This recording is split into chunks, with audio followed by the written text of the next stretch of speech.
एक बार फिर से आपका अपनी पाठशाला में स्वागत है। आज हम रोजनामचन के अंदर क्वेश्चन नंबर 9 करेंगे, जो बहुत ही इजी है। केवल आपको ध्यान देना है। आज के व्यवहार हमारे माल के व्यवहार रहेंगे, तो वीडियो को आपको ध्यान से देखना है।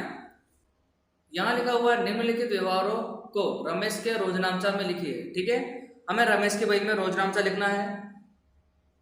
2014 अप्रैल 1। पहला व्यवहार देखिए, रोकड़ खरीदी 15,000 और रोकड़ बिक्री 14,000। दोनों ही हमने क्या करी, रोकड़ से कर दी। सबसे पहले रोकड़ खरीदी करी और दूसरा उसी के अंदर हमने रोकड़ बिक्री करी है। एक ही तारीख को हमने खरीदी भी करी और बिक्री भी करी है। इसका मतलब हमारे यहाँ पर पहली तारीख में दो व्यवहार होंगे, एक खरीदी के और एक बिक्री के। तो यहाँ पर 2014 अप्रैल 1, सबसे पहली एंट्री खरीदी की करेंगे। खरीदी करते तो आपको पता है, खरीद खाते उधार होता है। ठीक है, रोकड़ से खरीदे रोकड़ हमारे पास जाएगी, रोकड़ खाते जमा करेंगे। ये तो हुई हमारी पहली व्यवहार। दूसरा हमने बिक्री करी है, बिक्री करेंगे तो रोकड़ हमारे पास आती आए तो हम उधार करते हैं, रोकड़ खाते उधार। बिक्री हमेशा जमा होती है क्योंकि माल जाता है बिक्री खाते से।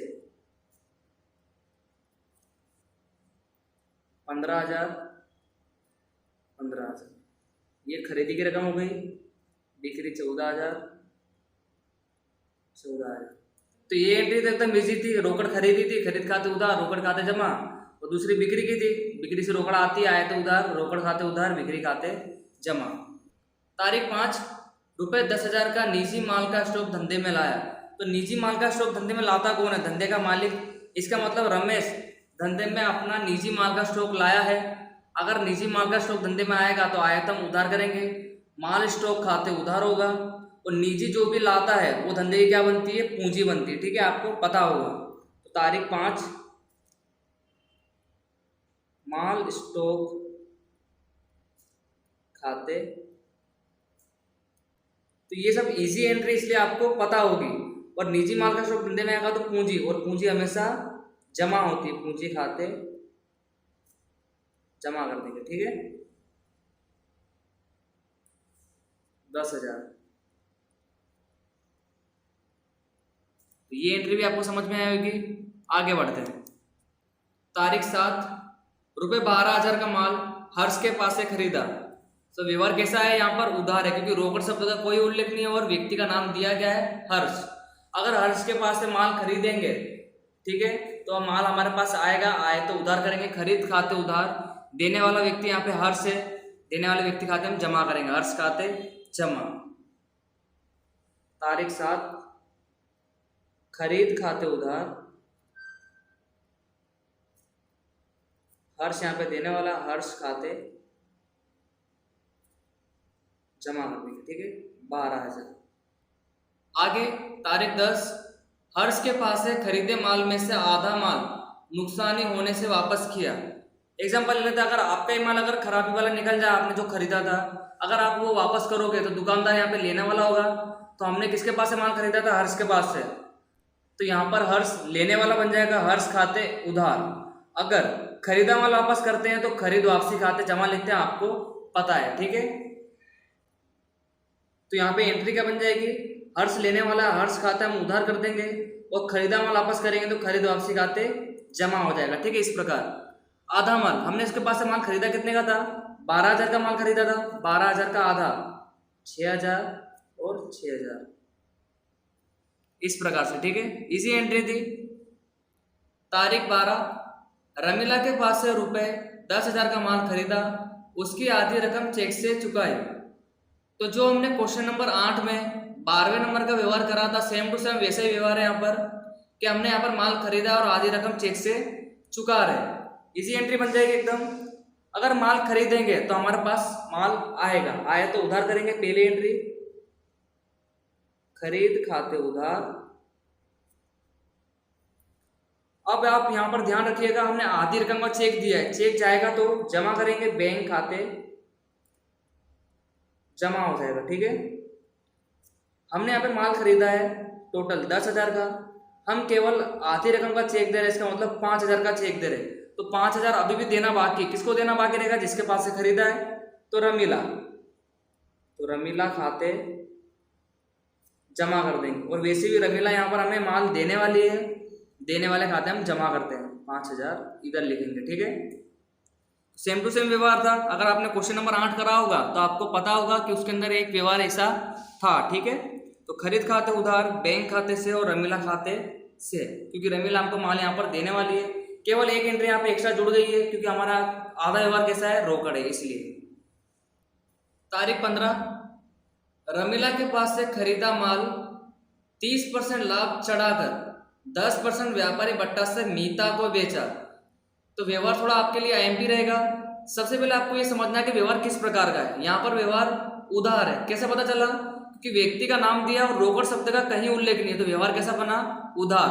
और उधार व्यवहार में हमेशा एक खाता व्यक्ति का होता है। ठीक है, सबसे पहले आपने डिसाइड क्या करा है कि व्यवहार कैसा है, उधार व्यवहार है। ठीक है, अब आप यहाँ पर ध्यान दीजिएगा, हमने रमीला के पास से माल खरीदा कितना था, तारीख 12 में 10,000 का माल खरीदा था। ठीक है, ध्यान दीजिएगा, थोड़ा कैलकुलेशन करना पड़ेगा। अगर हम किसी के पास से माल खरीदते हैं और अगर हम अपने ग्राहक को माल बेचेंगे तो उतनी रकम में तो बेचेंगे नहीं, कुछ लाभ यहाँ पर कमाते हैं। ठीक है, तो यहाँ पर हमने 10,000 का माल खरीदा था रमीला के पास से, तो 10,000 लिखेंगे। अब हम यहाँ पर 30% लाभ चढ़ा रहे हैं। 10,000 का 30% का मतलब क्या होता है, 3,000। करके देखना तो आप करके देख सकते हो। ठीक है, 10,000 गुणे 30%, तो यहाँ पर आएगा 3,000। तो यहाँ पर टोटल माल की रकम कितनी बन गई, 13,000 हमारे यहाँ पर टोटल माल की रकम बन गई। अब यहाँ पर मीता ने रमेश से कहा होगा कुछ डिस्काउंट दे सकते हो, तो डिस्काउंट दिया रमेश ने यहाँ पर 10% व्यापारी बट्टा। तो 10% व्यापारी बट्टा माइनस होता है, जैसे कि मैंने आपको चैप्टर नंबर 1 में जब हम थियरिकल सीख रहे थे तो आपको मैंने बताया था, व्यापारी बट्टा माइनस करके हम रकम देंगे तो 10%, 13 जगह 10% का मतलब होता है 1,300। ठीक है, माइनस कर देंगे यहाँ पर। तो जब आप इसमें से इसको माइनस करोगे तो यहाँ पर आएगा 11,700। तो 11,700 का माल हमने यहाँ पर मीता को बेचा है। ठीक है, वापस से बता देता हूँ, 10,000 का माल हमने रमीला के पास से खरीदा था, 30% लाभ चढ़ाया तो कितना हो गया, वो 13,000। अब यहाँ पर जो मीता थी वो डिस्काउंट मांग रही थी, तो यहाँ पर रमेश ने व्यापारी बट्टा दिया 10%, व्यापारी बट्टा हमने माइनस करा तो कितनी रकम आई, 11,700। ध्यान दीजिएगा, रोकड़ व्यवहार नहीं है और व्यापारी बट्टे का लेखा बही में नहीं किया जाता है। जैसे कि मैंने आपको बताया था थ्योरिकल सब्जेक्ट में, व्यापारी बट्टे का लेखा बही में किया जाता नहीं। तो तारीख 15, मीता यहाँ पर माल लेने वाली है, मीता खाते, कंफ्यूजन ज्यादा नहीं रखिएगा, केवल आपको समझना है 30% लाभ चढ़ाया फिर इसका 10% व्यापारी बट्टा हमने माइनस कर दिया। केवल हमको यहाँ पर रकम निकालनी थी, एंट्री एकदम इजी, मीता खाते उधार, और हमने यहाँ पर माल बेचा है। बेचेंगे तो माल जाएगा बिक्री खाते, हम जमा करते हैं। ठीक है, एंट्री एकदम इजी थी, केवल आपको रकम निकालनी थी, कितनी है, 11,700। ठीक है, समझ में आया होगा आपको। आगे बढ़ते हैं। तारीख 18, मीता ने ₹1,000 का माल वापस किया। अब हमें यहाँ पर मीता 1,000 का माल वापस कर रही है। बेचा माल अगर वापस आता धंधे में तो आए तो उधार करते हैं, पर बिक्री वापसी खाते उधार करेंगे। ठीक है, क्योंकि बेचा माल वापस आ रहा है। तारीख 18, बिक्री वापसी खाते उधार, तो देने वाली यहाँ पर कौन बन जाएगी, मीता। तो मीता खाते जमा कर देंगे, मीता खाते जमा 1,000 1,000। तारीख 20, कल्पना को ₹20,000 का माल 10% व्यापारी बट्टा और 5% रोकड़ बट्टा से बेचा। सबसे पहले आप क्या ध्यान रखोगे कि व्यवहार किस प्रकार का है। आपको ये पहचानना है कि व्यवहार रोकड़ से है कि व्यवहार उधार से है। तो आप देख सकते हो कि व्यवहार में कहीं भी रोकड़ शब्द का उल्लेख नहीं है कि हमको रोकड़ से रकम मिली हो, कल्पना ने हमको रकम चुकाई हो। यहाँ पर जो रोकड़ बट्टा लिखा है वो रोकड़ बट्टे के बारे में जानकारी लिखी है, रोकड़ शब्द का कोई उल्लेख नहीं है यहाँ पर, वो केवल रोकड़ बट्टा लिखा हुआ है। ठीक है, तो जैसे कि आप देख सकते हो कि व्यवहार कैसा बन गया, उधार। और आपको ये याद रखना है कि जब भी व्यवहार उधार होगा तो उधार व्यवहार में कभी रोकड़ बट्टा आता नहीं है। ठीक है, अगर हमें ग्राहक के पास से कुछ भी रकम मिलती हो माल बेचने के बाद तो हम रोकड़ बट्टे का लेखा करते हैं, अदरवाइज रोकड़ बट्टे का लेखा होगा नहीं, क्योंकि यहाँ पर व्यवहार कैसा बन गया है, उधार। कैसे कर पड़ा, कहीं भी रोकड़ शब्द का उल्लेख नहीं है, जो रोकड़ लिखा हुआ है वो रोकड़ बट्टा के बारे में लिखा हुआ है। ठीक है, तो यहाँ पे एंट्री क्या बनेगी, कल्पना हमारा माल लेने वाली है, कल्पना खाते उधार, हमने माल बेचा, हमारे पास से माल जाएगा, तो बिक्री खाते जमा। और यहाँ पर जो व्यापारी भत्ता दिया गया है उसका लेखा चाहे रोकड़ व्यवहार हो चाहे उधार व्यवहार हो, हमें व्यापारी भत्ता का लेखा तो करना ही होता है। ठीक है। तारीख 20, कल्पना खाते उधार।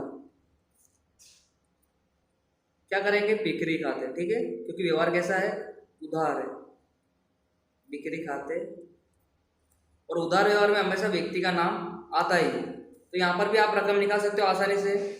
20,000 टोटल माल की रकम है और 10% व्यापारी भत्ता है, तो 10% व्यापारी भत्ता। 20,000 का 10% का मतलब होता है 2,000, माइनस करेंगे तो रकम कितनी आ जाएगी? 18,000।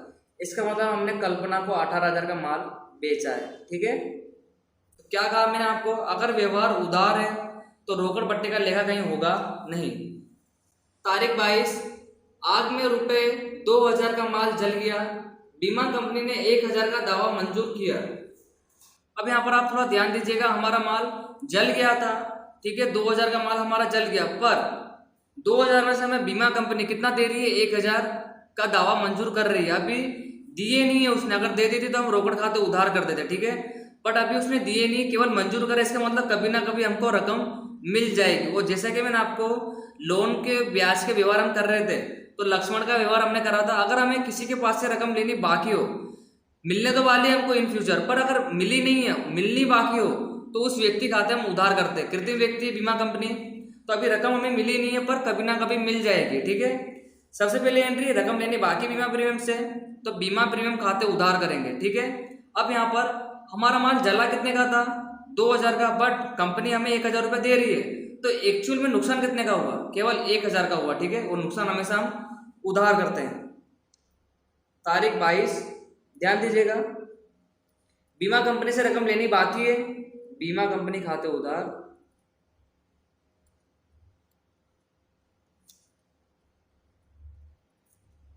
अब ऐसे भी ध्यान रख सकते हो कि बीमा कंपनी को हम इंश्योरेंस की रकम भरते हैं, तो बीमा कंपनी हमारे पैसे लेने वाली बनती है।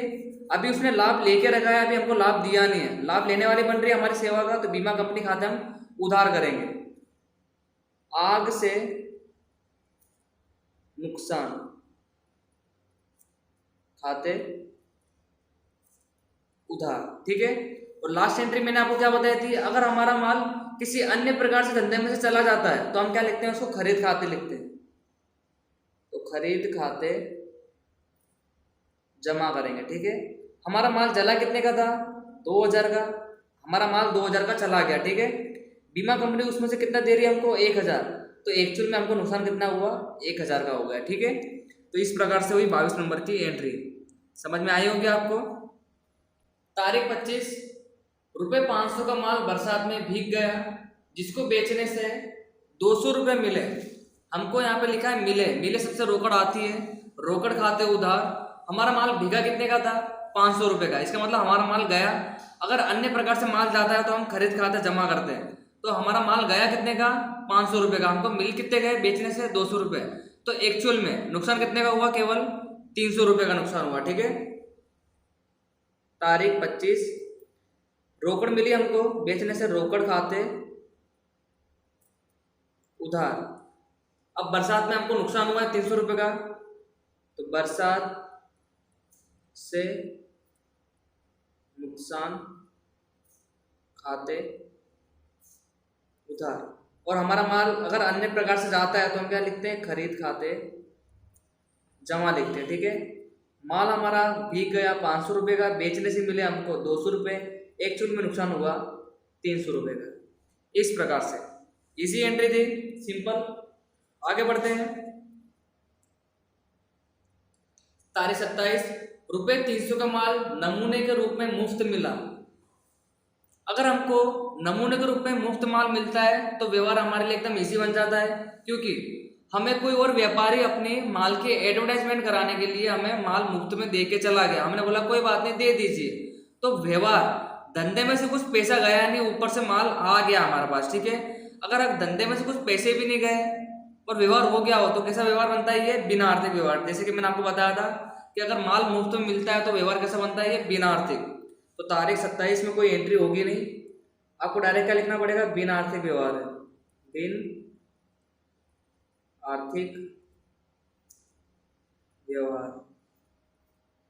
ठीक है, इस प्रकार से आपको धंधे को लेकर विचारना है। ठीक है, अगर धंधे में से कुछ भी नहीं जाता है तो कैसे व्यवहार बन जाएगा, ये बिना आर्थिक व्यवहार बन जाएगा। ठीक है, तारीख 29, रुपए 250 का नमूने में मुफ्त मिला माल रुपए 400 में बेचा। हमें किसी के पास से माल मुफ्त मिला था, बट हमने क्या करा, उस माल को बेच ही दिया किसी को। इसका मतलब धंधे में क्या आ गई होगी, रोकड़। लिखा है ना कि बेचा, बेचा शब्द से रोकड़ आती है, क्योंकि कोई व्यक्ति का नाम भी नहीं है और रोकड़ शब्द का उल्लेख नहीं है, तो व्यवहार कैसा बना, ये रोकड़। तो रोकड़ हमारे पास आई होगी, एकदम इजी व्यवहार। रोकड़ खाते, और हमने क्या करा, बेचा है। बेचा का मतलब होता है बिक्री करी है, बिक्री खाते जमा। कितने रुपया है, 400 रुपये। तारीख 30, रुपए 1000 की मूल कीमत के माल के बदले में रुपए 1500 का मोबाइल खरीदा। तो एकदम इसी एंट्री, केवल आपको ये ध्यान रखना है कि धंधे में से कितनी रकम गई है। धंधे में से हमने केवल 1000 रुपये का माल दिया है, धंधे में से गया क्या है, केवल आपको वो फोकस करना है। ठीक है, सिंपल सी एंट्री। अगर मोबाइल खरीदेंगे तो मोबाइल धंधे में आएगा, आए तो उधार करेंगे। तारीख 30, धंधे में मोबाइल आ रहा है, मोबाइल खाते उधार, और हमने क्या दिया, माल दिया। इसका मतलब माल बेचा होगा तभी तो मोबाइल आया है ना, तो बिक्री खाते जमा करेंगे। ठीक है, अब आपको यहाँ पर ध्यान रखना है कि धंधे में से गया क्या था, केवल 1000 का माल, तो 1000 माल के साथ ही एंट्री करेंगे। ठीक है, धंधे में से जो जाता है उसी की एंट्री भी हमें रोजनामचा में करनी रहेगी। तो सवाल हमारा यहाँ पर पूरा हो चुका है। आई होप आपको सवाल समझ में आया होगा। आपको लास्ट में इसका टोटल कर लेना है। ठीक है, जैसे कि आपको पता है टोटल करना रहता है, तो आप टोटल कर लीजिएगा इसका। तो आपको सवाल को अच्छी तरह अपने नोटबुक में लिख लेना है। फिर से मिलेंगे आपसे नेक्स्ट वीडियो में आगे के टॉपिक के साथ। Thank you.